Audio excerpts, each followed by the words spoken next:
Everyone, it's so great to have you with us. Welcome to season 2 of the Developing Life podcast. Today, we're diving into a story that will challenge everything you know about success, struggle, and self mastery. Our guest, Hana Ateeq, is a senior data analyst, DJ, and the founder of FriendFest, a festival that fuses music, art, and mental health advocacy into a one of a kind experience. By day, she's leading analytics teams, optimizing business processes, and uncovering insights that drive real world impact. By night, she's crafting soundscapes that move people, blending South Asian musical influences with modern beats to create an experience that's both nostalgic and revolutionary. But there's another layer to Hana's story. In 2023, she was diagnosed with bipolar disorder, a moment that could have defined her. Instead, she applied the same analytical mindset she uses in her career to track emotional patterns, optimize self care, and transform what most people see as a weakness into a superpower. This episode, hosted by Tru Adams, is about understanding the patterns in your mind, embracing your emotions, and turning struggle into strategy. If you've ever felt like you were fighting your own thoughts, Hana's story might just give you a new way to navigate them. Let's dive in. Well, Hannah, welcome. Oh my goodness. First of all, I would like to say how honored I am that I get to be the one to facilitate the telling of your story. So it's such an honor to have you, and I can't wait to hear what you share. Um, Getting right into it, I was looking at initially the thing that you wanted to talk about and your transformative experience. And I know that in seeing that your story is incredibly multifaceted, from your work as a data analyst to your work being a DJ, and you discussing your mental health and you being an advocate of that. So let's start by just talking a little bit about your experiences growing up, because I saw that you grew up in Pakistan and you were surrounded by all the extraordinary local artists and that vibrant culture and the sounds of Bollywood. Can you tell us a little bit about how growing up in that culture, in that area, and in your love of storytelling, how that shaped you into the person that you are today? Thank you, True. I'm very honored that I am having this conversation with you as well. So thank you for that. So growing up in Pakistan was a very humbling experience because it is a third world country. So there is so much disparity between incomes that as you're, even when you're walking around and sort of driving around, you get to have a firsthand exposure to that. So for me personally, it was very humbling. When I was growing up, I got exposure to how folks are like with resources and how they're able to succeed when they have the support of family versus when you don't have an income and you don't have support and resources, what that is like. Um, so for me, it was sort of, and I was very fortunate because my family, we do have a bit of a class system. It was a middle class. So my family was able to put me in really good schools. So I was able to study with folks from all over Europe. Um, but at the same time, my mom, she would give back to the community quite a bit. So we would help folks out and we would have individuals coming to our home as well. And there was always this charitable concept growing up. Where Bollywood comes in is we're actually, my whole family, very huge fan of the industry and very huge fan of the artists from Bollywood. But also Pakistani artists and singers and musicians are some of the most incredible musicians I've come across. Um, the music and the language in Pakistan, it's very poetic. And the way that we express ourselves is so intentional and so much more emotion in there. An example is like, you don't just say like, I love you, for instance. It's like my world is filled with so much joy and happiness just because I get to experience the essence of your life next to mine. So it's very, very good. Things like that. Um, but sort of taking that experience of being surrounded by these beautiful artists and being exposed to some of the disparity, I just personally, I'm just a very humble person. And I have made sure that as I fulfill the goals and my purpose in life, that I hold on to that humility very strongly.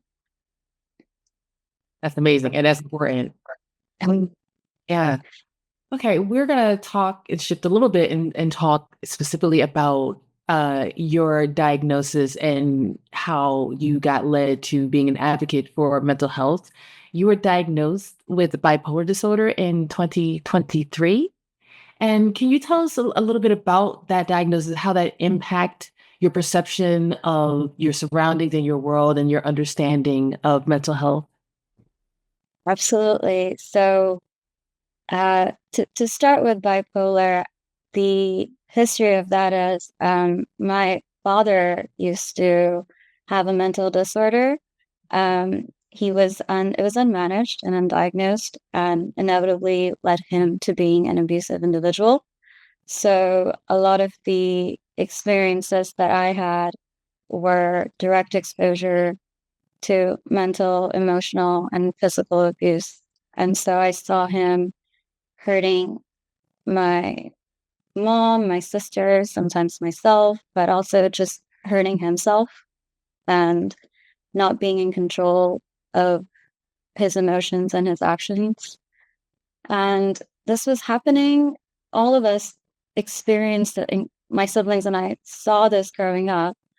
But in the 20s, you kind of have a bit of 18. When you're like 18, 19, you're a little bit more in touch with your mind and what's going on in the world. So it was very hard to comprehend why he's doing this, because you could be doing everything right and he's still not content and still unhappy. And inevitably, he ended up leaving us. And we were in it was my mom, my sister, and I, and we were in quite a tough, challenging situation.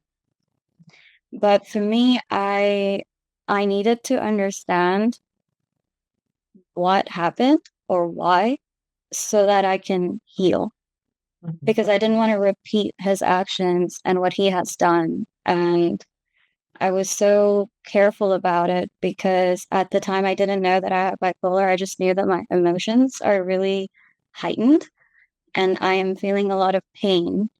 And I didn't want to cause that pain to other people. So I really wanted to, and I was experiencing depression as well. So I wanted to have a better understanding of myself, which healing is quite painful. I don't know if people mention that very often. But in that process, I needed to learn from what he has done and then also move past it in a way that I don't repeat those patterns. Because in my journey, I learned that it's actually not just him. We have a generational pattern of treating children and each other very poorly that exists on my father's side of the family. And if I was to break that generational trauma and move towards a healthy life, I need to have a better understanding of how to do that and recognize these patterns and break them. Right. So that was kind of the background that inevitably led me. But I didn't get the diagnosis till 2023 because I had to figure out first whether it's just external environment that's causing it or whether it's depression, but it's not just a linear path to diagnosis.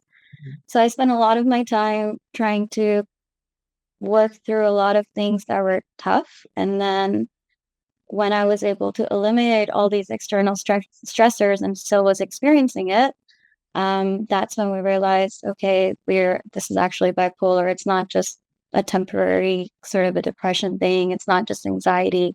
There are things that keep happening that causes the ups and downs. So that's kind of how the journey of bipolar. When I was diagnosed with it, and just to step back, bipolar is a mood disorder. And there are two different types. You have type 1 and type 2. I was diagnosed with type 2. And the major difference is that with type 1, you have these manic episodes that can be very hard to control and can be very detrimental. Type 2 is called hypomania, where it's not as intense, but it's more that I can be very energetic and very excited and creative in one aspect, and then I can be very depressed at the next moment. So it can be two different spectrums of emotions, and not a lot of balance. Oh, wow. So as you're going through that whole discovery phase and moving through that, what did you find was like the most surprising or challenging part of navigating your life with that new understanding of what you were actually going through? I think the most challenging part is that when there is no one around you to guide you and you're the one who's building the guide, what are you going to outline in it? Like, what am I going to tell myself? How am I going to move through it? Who do I find that can understand what I'm going through and guide me through it? Because this is not something that anyone else in my family or people around me knew about, nor had they had a lot of exposure. We had only had seen the abusive side of it, but not so much that it itself is an illness. Abuse is just the individual itself. So sometimes people tend to associate the diagnosis with abusive patterns of behavior. They're independent of each other. So first I had to think about, okay, what my father showed me what I don't want to be, but I needed to outline and think about what is it that I do want out of my life and myself, and what are the things, the values that I want to live by. Because with bipolar, in my happy phase, I am the most like loving, energetic, and giving individual. Like I love a very, very hyper person. My depressions are very, I, I would say they're extremely sad. They can be hard to go through for even as a friend. If somebody is watching me go through it, it's just extremely sad, and I'm very down. And in my downs, I don't even want to be alive in that, in when I'm in it. So, and it's out of my control, and I have learned that now. So I I empathize with it a little bit more. But the challenge was first identifying, okay, how am I gonna build a guide to my own life that I'm gonna live by? And just breaking it down to little achievable goals helped me understand, okay, I first need to get out of it's so simple. People get out of bed, it's the easiest thing for them. For me to get out of bed is like I have to open my eyes. I need to shift my body to the left. I need to put my foot down. I need to go to the bathroom so I can brush my teeth. Like that's how simple I make my life, and my goals. And if I can breathe, I can open my eyes. I can go to the restroom. Check, girl, you did Wait. it. Yeah. Like, uh, so that was the challenging part, just figuring out how do I want to live my life, because I don't want to end it. That's not my goal. I feel it. But it's not an action that I want to exercise.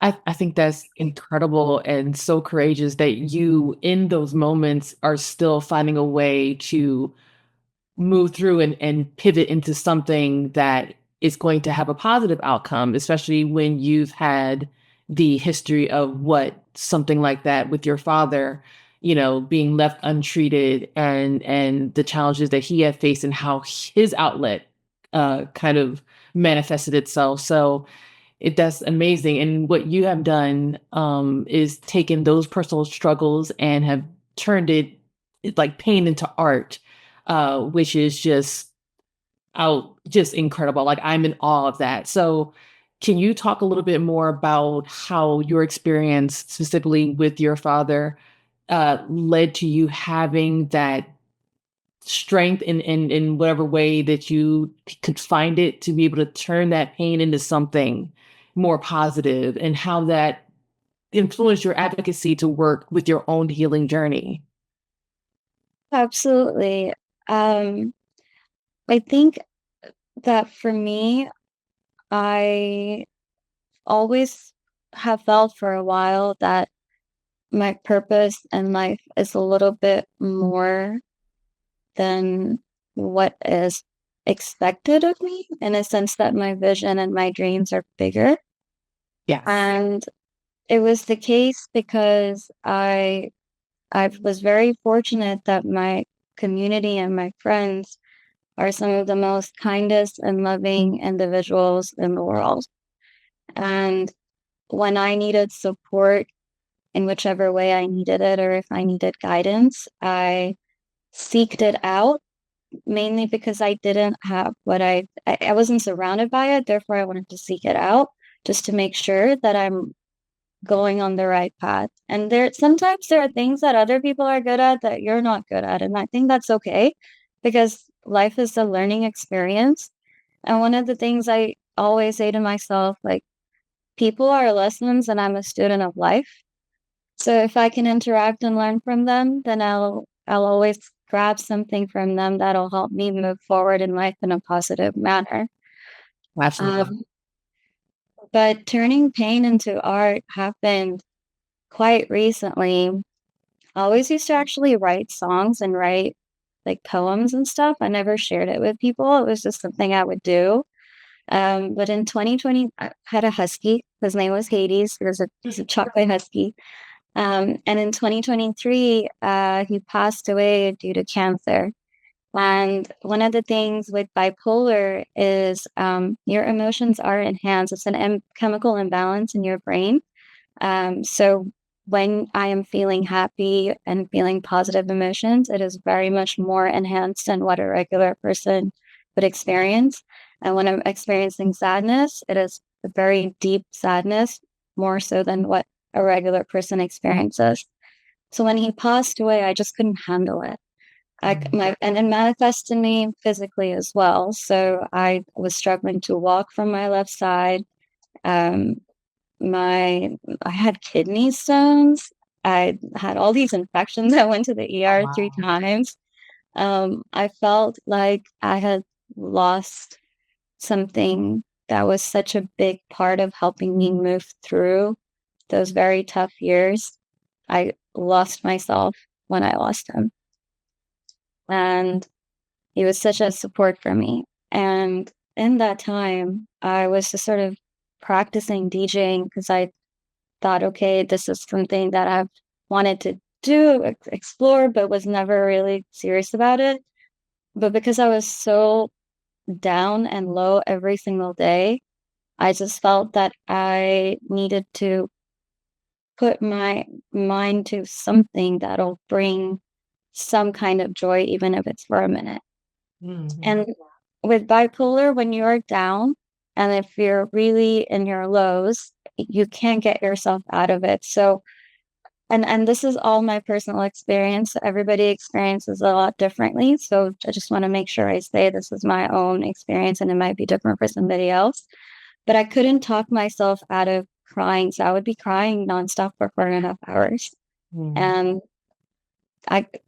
it was so much pain. Um, and then once again, my amazing, loving group of friends and family in the community I have, when they heard me play this music and kind of the songs that I was selecting, even though I was experiencing pain, I would always pick music that was uplifting and positive, and then kind of realize that I'm picking up patterns in the music, very similar to kind of the patterns that I pick up in myself when I'm going through the highs and lows of bipolar and trying to manage what's happening. I just am picking up all these patterns. And so my friends, they said, okay, if you're doing this, we're having a little get together. Like, would you like to just, showcase what you're doing? And I said, yes. So we had this foam party over the summer, and I DJ'd there and they loved it. Everybody danced and they said, oh my God, like the music that you pick, it's so uplifting and positive. And even on that day, one of my friends' mom had passed away, I think within that week. And for him to get up and show up and smile that was such an impact for me because I was already down with somebody else. I mean, that was just my dog, but somebody else had lost their parent and they're there smiling, like, wow. Um, so that's kind of how I realized that I have something that I'm doing that's creating a positive impact, and started pursuing it. That's amazing. And it's proven that music has been a powerful outlet for you and others that are listening to your music and what you're creating, which is amazing.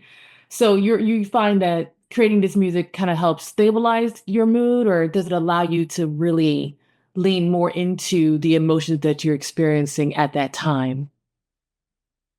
It's the latter. It's Mhm. the emotions that I'm experiencing at that time, and what I have learned in terms of managing my highs and lows, when I am very happy, I'll DJ.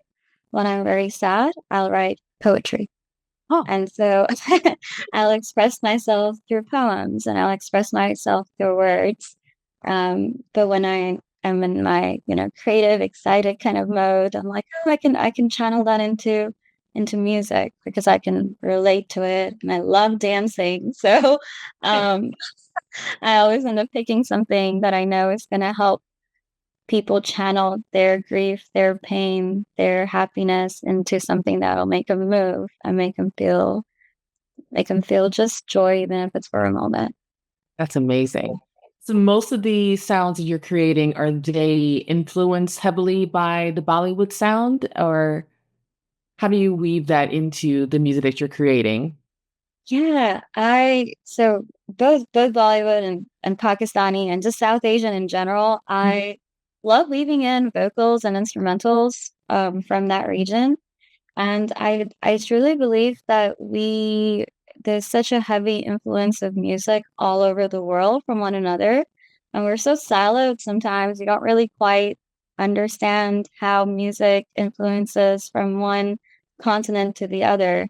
So I could be bringing in Missy Elliott and then bringing in a Punjabi hip hop song Right. from South Asia that just like blends in well together. Um, but what it does for the audience is now they understand the beat of Missy Elliott's, but the rap is in Punjabi, and they're like, "Oh, this is different but familiar," and you still kind of vibe with it.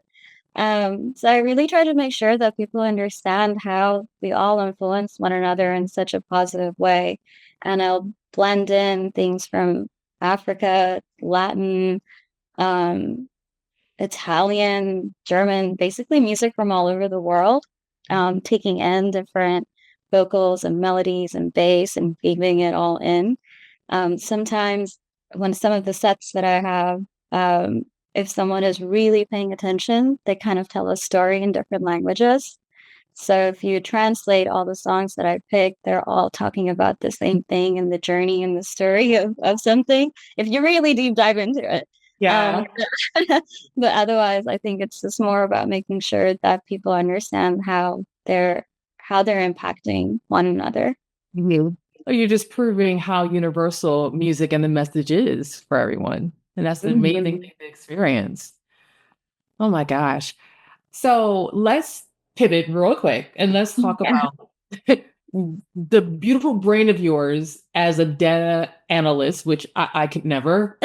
So you've actually combined your skills in data analyst analytics with your mental health journey.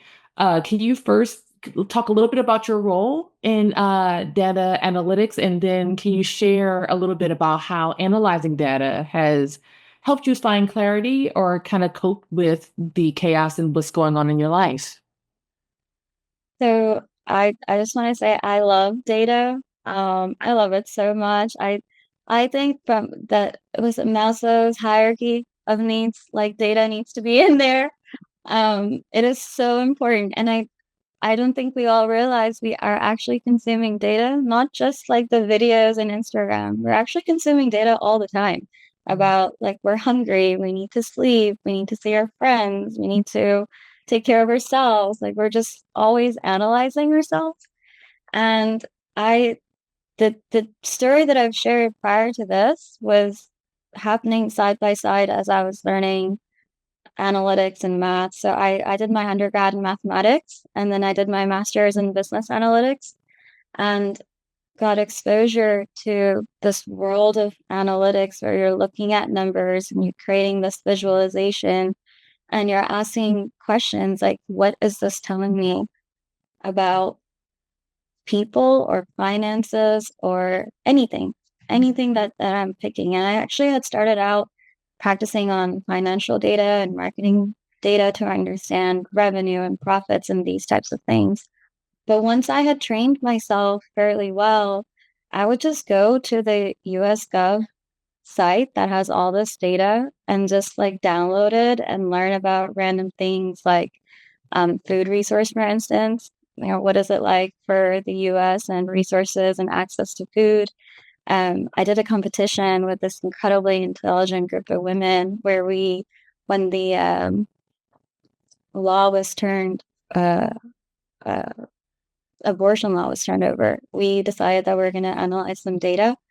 And we just pulled all these data sources together to understand who this law actually impacts, and then did a sentiment analysis for tweets at that time on Twitter.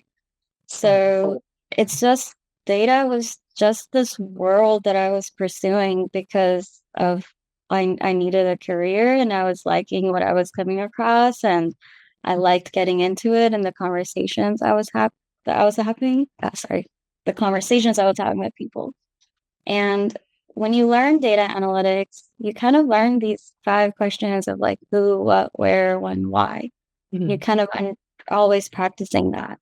What is this data telling me? Who is it about? What can I do with it? Why is it that way? Let's keep deep diving deeper and deeper. And those are the same things that I'm applying when I'm learning about my father and I'm learning about his mental health struggles. And it's undiagnosed, and I'm guessing this, I don't know, but I think that he had borderline and he's struggles with it. But first it was like, why is this action towards me this way? Is it me? Like, what did I do? Let's look at data. Am I doing everything right? Am I communicating things effectively? Am I making sure that I'm a good daughter? Because I was really young. You're in high school, kind of going through that. You're not even fully an adult at that time. So data analytics was kind of in my brain when I was healing. And when I got into the analytics and you're kind of searching the answers, you realize like data does not lie unless you're lying about the numbers. So Right. the conclusions that I'm coming up with here, I need to trust in those conclusions because I have information helping me come to that particular point. And it was the same thing with his mental health disorder and some of the abusive stuff. It was just recognizing that it's not me. I am not the one who caused this. This is his struggle and his journey. And it is unfortunate that he was struggling with this and he didn't seek the guidance. But it is up to me to recognize that I need to change that pattern. And actually, that is the gap that I identified, that he didn't seek guidance and I need to. And that's what data does as well. You identify gaps and you just try to figure out how you can fill them with the right information and the right research. That's incredible. Breaking down what data analytics are at its core is helping my right brain not to spiral. So thank you for that. So let's talk about a little bit about the concept, which I find so unique with you be able to tell stories through data. And can you say exactly and share with us like how you use analytics to make sense of it all and how that approach has helped you connect with others? So analytics, I'm going to talk a little bit about bipolar with analytics because I think it's important because I did want to talk about how it helps me. I'm hoping it helps other people. But with bipolar, I recognize not so much like when it's going to happen, but I know what I'm going to feel and how I'm going to be physically that day. And I reduce the interval. That means like I can't predict that it's going to happen on this day, but when I wake up in the morning, I know that I am not okay. I already feel it. I feel it in my heart. I feel it in my body. I feel it in my mind. So now what I do is I reduce my time frame and I slow things down quite a bit. So I'm analyzing things every like 15 to 30 minutes about myself, checking in on how I'm doing. What do I need to change? How am I going to move through? What do I need to communicate? Constantly analyzing the emotions and my physical response as well, because emotions manifest physically and I can actually feel pain and I can actually feel things that there's so much for me that it's hard to manage without knowing like, hey, this is what's going to be happening or how you're feeling. So let's make sure that you're taking care of yourself. And all it is when it comes to analytics and self analysis, like at the end of the day, it's just self love and self care. And I just want to make sure that I take care of myself and I reach out to my community. So once I know that for instance, if I'm really down and I'm going to be crying, and I know that I only want to give myself a certain amount of time that I'm going to be crying, I'll let my friend know, hey, can you call me at this time because I'm feeling down. I need to move through it. But then at this time, it would be helpful for you to talk to me about anything in the world, literally talk to me about pasta or something. But then it allows me to move through my emotion and then also take care of myself. And so that's kind of how I've analyzed information when it comes to me and my mental health. There are also apps out there that help you with that. So Dalio is one, Bearable, I think Mood Flow as well. So what they do is they help you track your moods and help you track where you are emotionally, and they'll visualize it for you as well. And that way you're able to understand like where you are that day or that hour or that half hour. However, you need to break down your emotional health. And altogether, it's emotional literacy, emotional intelligence. If you have those two things, kind of, you learn about it, you're just analyzing those two things and making sure that you're taking care of yourself along the way. Okay, real quick, I'm going to have to look real quick. There was a question that Devron had that I thought was still connected in what we're speaking on at the moment. And he asked, can you expand on the importance of being okay with not being okay? She says so many of us force ourselves to trying to be okay, especially because of the fear of judgment from others, which is true, or fear of looking weak, when it's truly a human experience is something that we need to move through organically. So can you speak a little bit to that? Yeah, I can. And I will first say that you have when I first started this, I had mentioned that you have to understand who you are and what you want and what your values are. So if your value is to live a life of transparency, which is one of the things that's important to me, that just means I need to understand at this moment in time I'm not okay, and that is okay because I'm being transparent. I'm living into the thing that I value.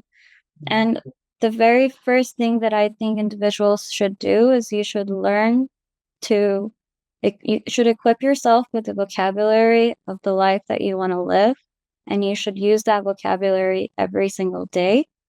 And then also surround yourself with individuals who are speaking the same language as you. So I'm going to pause for a second and step back and explain that. If I know that I am not okay, I need to only surround myself with individuals who will accept me in that state and hold space for me to be able to move through it. And that requires empathy, that requires love, that requires patience. I need to make sure, and it's my responsibility to make sure because other people are not nobody knows what's going on in my mind. Right. So it's my responsibility to know first what it is that I need. What do I want to accomplish out of it? And then slowly take the steps to reach out to those resources and surround myself with them. And there's so many communities out there. There's so many people that are trying to have these little pockets of love all around. I know when I finally made up my mind about what I wanted out of myself and that I was not okay and that I needed to be accepted, I was able to find individuals who are experiencing the same thing. And they would just hold my hand and they will say, "It is okay, Hana. Even if you're not okay with being okay, and even if you want to be a turtle and hide and anything, like, we're just gonna come by and we're gonna leave pie for you in front of your house. You don't have to look at us. You don't even have to see us. We just want to leave you pie, and that's it." And it's the sweetest thing. That's why I'm so grateful to my friends and the community. They're so lovely. And there are people out there, there's strangers out there who've extended kindness to me, but I have seeked it as well. Yeah. Oh, that's amazing. You need to be surrounded by that. Absolutely. Real quick before we move on, you spoke a little bit about those apps to kind of help you process through your emotions. Heather asked if you could repeat the names of those apps again. Yes, so it's Dalio, Bearable, and Mood Flow. I really like Mood Flow. I think that they do a good job of visualization. Um, I myself have this, or is it when I need to do tasks and stuff, because sometimes it can be overwhelming. I have this task notebook that I keep with myself. And when I'm experiencing too much emotions and too much chaos in my mind, I need to make sense of something. I'll just write it down. And then I'll see what I can. It's not even an order of importance. It's like, okay, how much of this can I accomplish? Can I accomplish like 60% of it? So I have 10 tasks. Can I do 6 of them? And if I can, that's great. I don't want 100%. I don't seek perfection out of life. I feel like it's a unrealistic goal. And I think there's beauty in imperfection. There's beauty in breakdown and all of beauty and vulnerability. So when I have this mindset, I'm just gonna see, okay, I accomplished 6 things. Like, go girl, you did it. Like, you got up and you did one thing today. Like, celebrate that, because there are people out there who don't even have the opportunities or resources or the help to do what I am doing. Yeah. So I need to make sure I practice gratitude and just get up and say, okay, I opened my eyes today and I did this. Like, celebrate the little things, be proud of them, but also celebrate the big things as well. They're always there. But those little things, we don't even think about it. But for some people, that is a struggle. But yeah, writing things down, and then Mood Flow will just tell you a little bit more about your emotions. And that way you can understand, okay, I'm feeling heavy today. I just need to step away from the internet or whatever it is that you need for yourself that day. Yeah. Oh, that's amazing. So besides the apps that you suggested and your task book, like, is there any other tool that kind of helps you reconcile and kind of balance and understand your experiences as you're going through them? Yeah, I came across this concept reading Phil Stutt's book. It's called Tools. And I would recommend everyone to read that book because it has made a profound difference in my life and how I pursue it.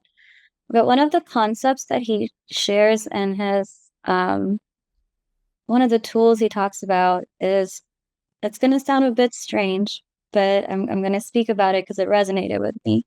Okay. It's this desire to want pain, but not in a sadomasochist kind of way or anything like that. It's more about, like, for instance, athletes. They know that they want to be the best athletes, so they're going to be exercising and pushing themselves every day. They want to be something, therefore they're going to equip themselves with the tools to move through that pain and heal and exercise that muscle. So you have to kind of almost want to move through it and desire it so that you can reach your end goal. I think a lot of us try to avoid pain or avoid feeling pain and grief because it is so painful. But I feel it is a muscle you need to exercise, really. Like, move through pain enough times, you'll actually learn to move through it a little less painfully. It's not going to go away by any means because it is a part of life and we can't escape it. What we can do is move through it. And I have moved through it in some very painful ways. When my heart was broken, I was sitting in the car wailing, asking for someone to take this pain away from me because I cannot take it anymore. And in those moments, and when I reflect back, I have a lot of self-empathy for myself, and I think that's also important for people to have. Um, but yeah, just think about, why are you preventing yourself from feeling something that you owe yourself to feel? Whether it's happiness, whether it's pain, whether it's grief, give yourself that grace because you deserve it. It's like self-love, like love yourself through it. If your friend was going through that, you would just be like hugging them and Yeah. saying all these wonderful things to help them move through it. You are your own best friend first, and so love yourself that much more. Yeah. Yeah, absolutely. And I respect the whole concept of almost like it has to hurt in order for it to heal. And so you kind Mhm. of have to look at what's going on and analyze it from that point and not run away from it in order to come out of it, stronger and more resilient and more equipped to handle it the next time something like that rolls around. So yeah, I think that's really, really important. Thank you for sharing that. Yeah, and I would recommend folks to read that book. I think I used to hide from pain and it made me a zombie. So when Mhm. something would happen, I wouldn't show any emotion. But what it ended up happening is, I would, by once again referencing bipolar with the heightened emotion, I would feel extremely down and very sad.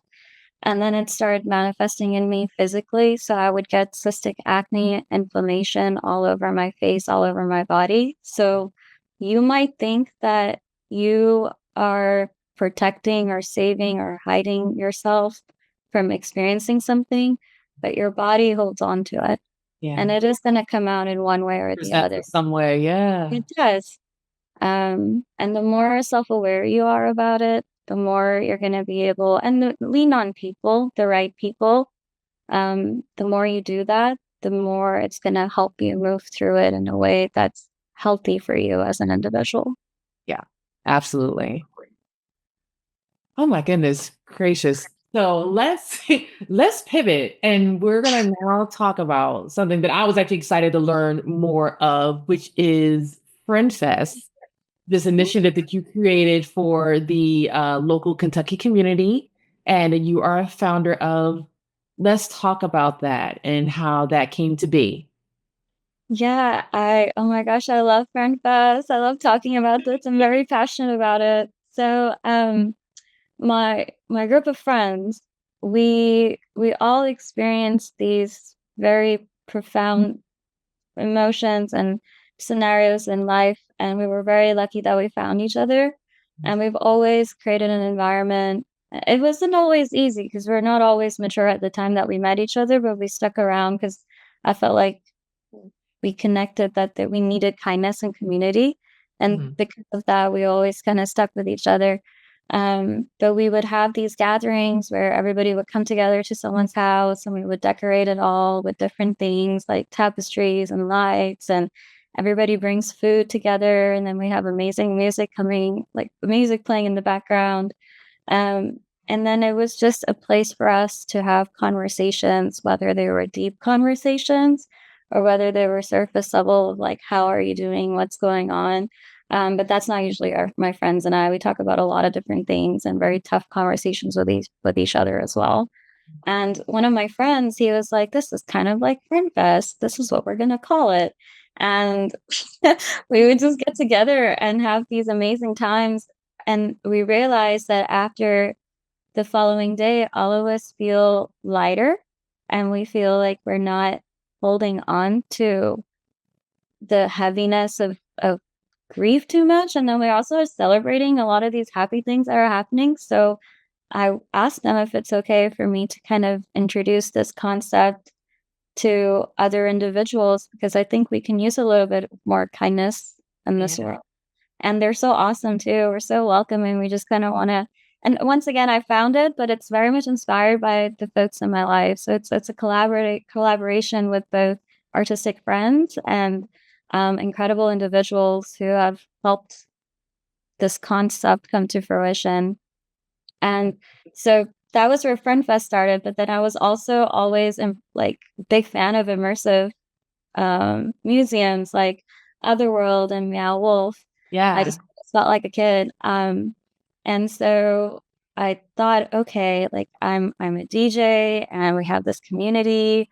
We're playing awesome music. Like, can we combine this concept of immersive art and music event and grab all these incredible artists together, and spread the message of kindness? Yeah. Really, I just want to spread the message of kindness.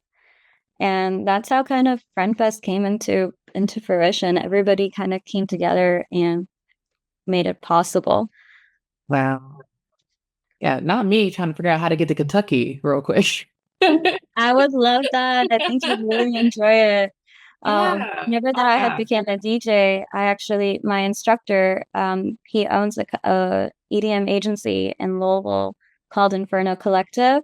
Mhm. And I pitched this idea to him, and he was on board. So he has all these producers and DJs and access to all these visual artists that all want to create the same message. And here I am with my friends who also happen to be creative and also want to like spread the message of a community and kindness. So I don't know what it is in life, but when you live it with more intentionality, somehow life gives you the things that are meant to cross your path. Right. So for me, the intentions was kindness, community, and empathy. And if I can keep moving forward with lead and taking steps to get closer to that, what does that look like for me? Once again, the values of like what values are important to me. And if I can set those values and be consistent with them, what's gonna happen? And that's how Friend Bus came to get Hey. fruition. So Heather asked, I swear she asked this on my behalf. So like, does Friend Fest travel? I would love for Friend Press to travel. We are not there yet today, but we do want to be able to do that. I think that we are while we want this to be very successful, we're very intentional about our partnerships. All the venues that we work with, all the vendors that we work with, all the artists, they're all so loving and genuine and accepting at heart. They all have stories and struggles that they are openly sharing, because we really believe that more than ever in the times that we are today, that we need to create a community where individuals can feel safe and secure.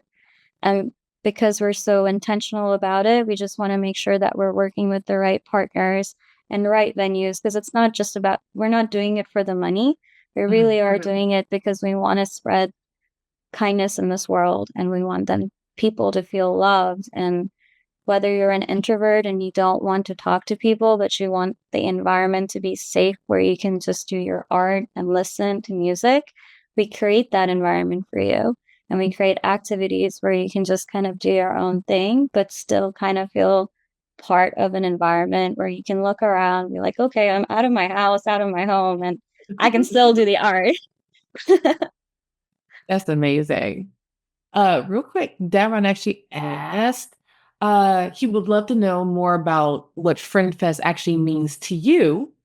Even though it's an event that welcomes everyone, he said he's seen the response from people who has received so much healing and fulfillment from the event, and wants to know what it's like for you to understand how impactful you are to the local community and how it contributes to your own healing. So Friend Fest for me is, it's like the ultimate, I guess, legacy I want to leave behind.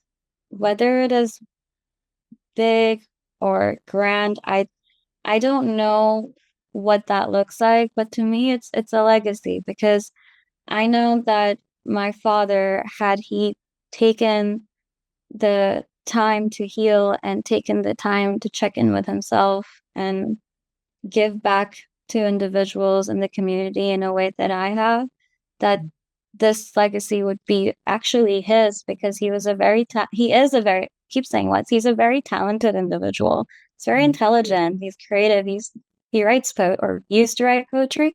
He's still alive, we're just not really in touch.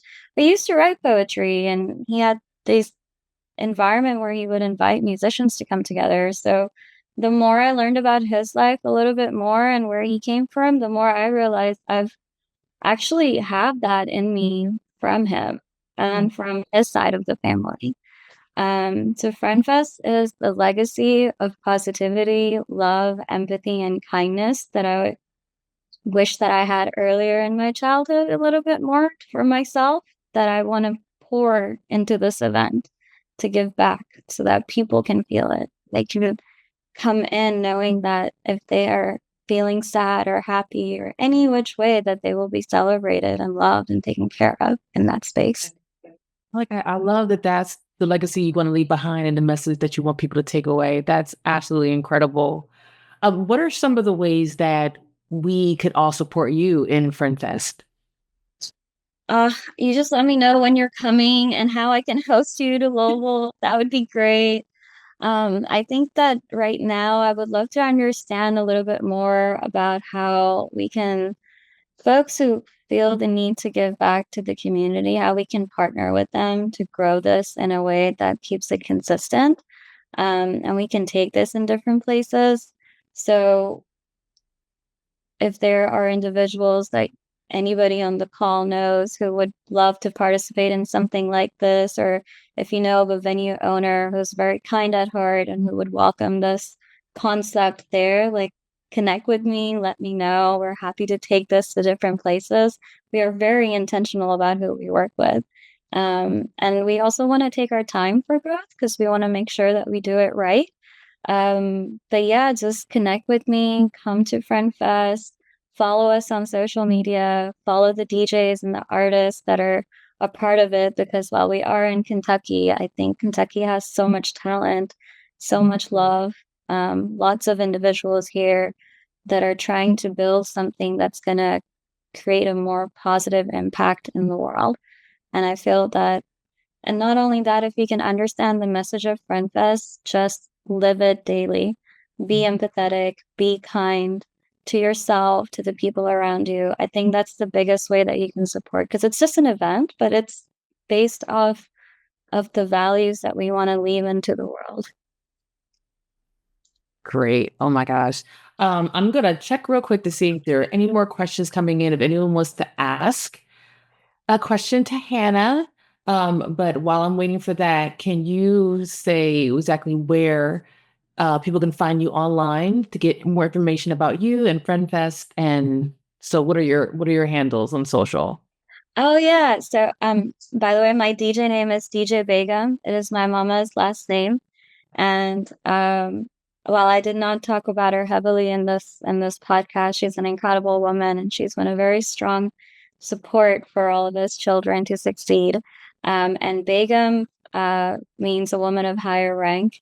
In all intents and purposes, means a woman of higher rank. So I just took her name, and culturally, Begum is somebody who's old, and we just out of respect call him Begum, and there's not a lot of like culturally, it's just a way to address somebody older, but I just decided to take that name and kind of make it a my own little positive spin of what I think Begum should be.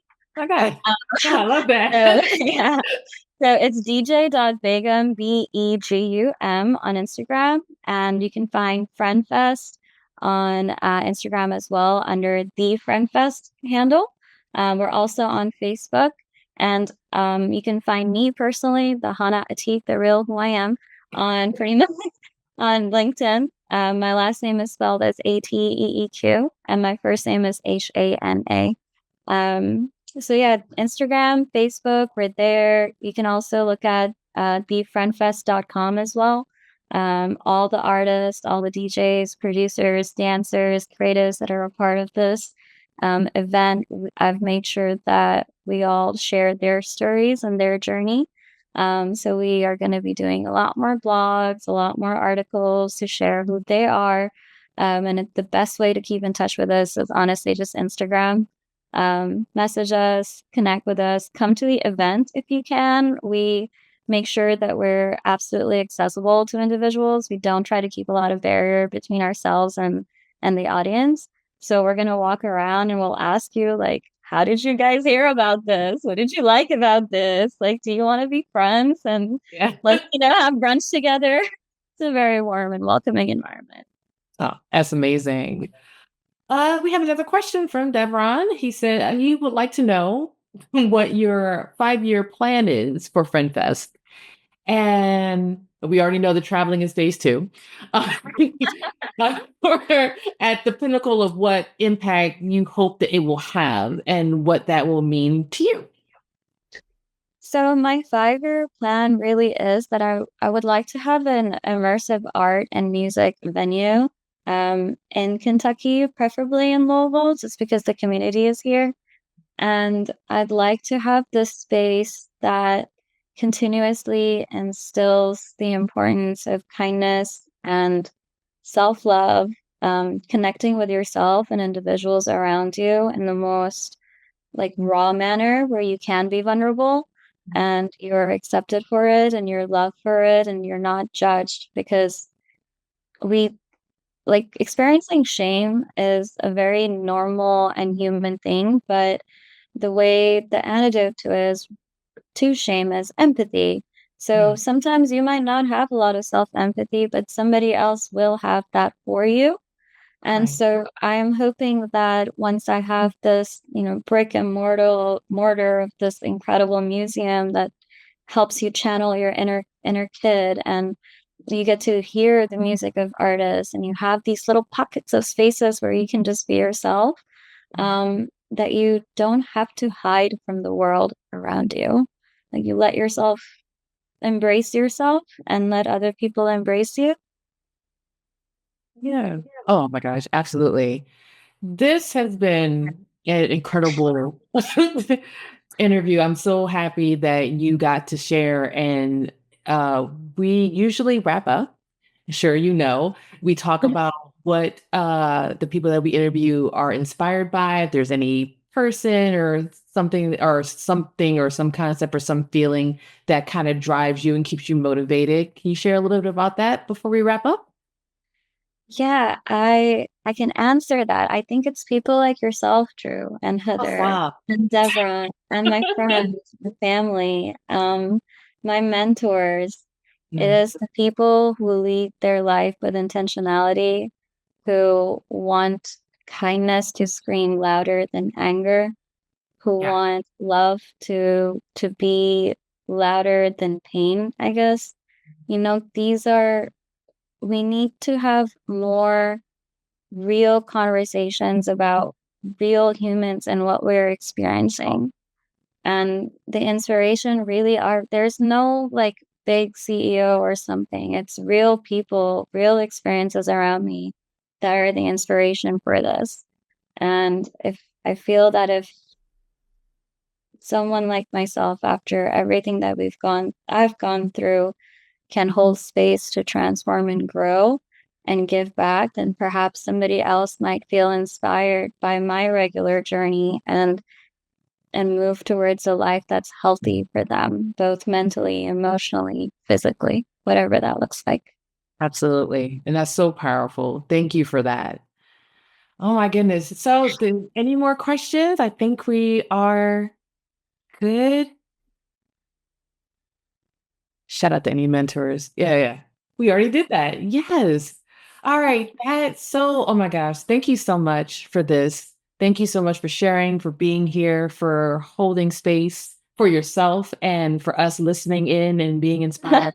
This was incredible. I'm so glad I was able to do this. And yeah, that's it. So, is there any last words you want to share or? True. Just thank you so much. Thank you to the Developing Life team in general for having me here and for the audience for sticking around till the very end. You guys are just incredible individuals, and the work that you do, the love that you give into the world, it gets heard and it is being heard. So I hope you're making a huge difference in everyone's lives. So thank you so much. Right. Right. Thank you guys for tuning in and listening and we'll see you next time. Thanks again. Thank you so much.